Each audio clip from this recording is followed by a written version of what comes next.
Hey, ¿qué pasa, chavales? ¿Cómo estáis? Yo me encuentro perfectamente gracias a mis amigos de Avamar, que me han regalado esta pedazo de mascarilla. Mike, eres un grande, sigue así. Cómo me encanta encontrarme con vosotros por la calle, la verdad. Pero bueno, lo dicho, si queréis una mascarilla de estas, desliza para arriba.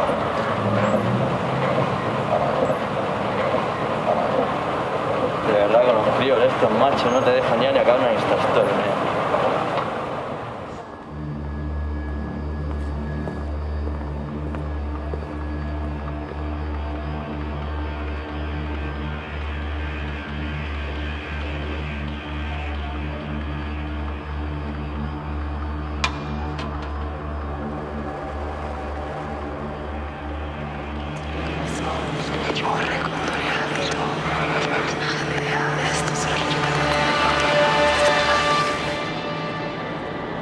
¿Puedo sacarme una foto contigo? No, quita, una. Por favor. No, ¿qué? Por No, favor. no, hostia, no.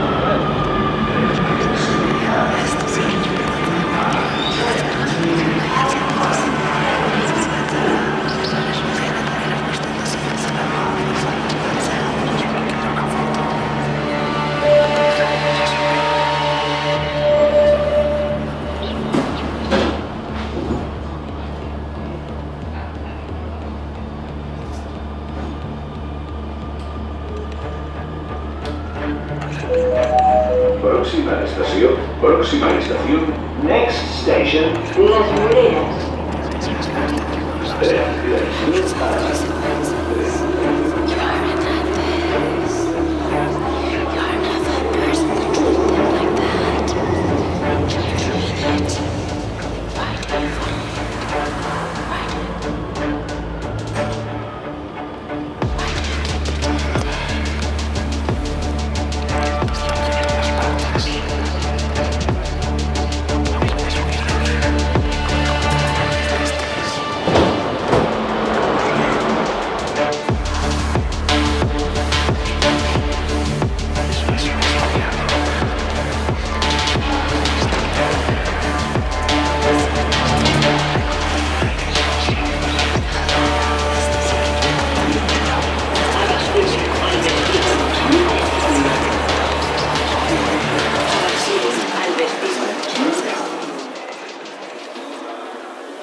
¿Quién eres?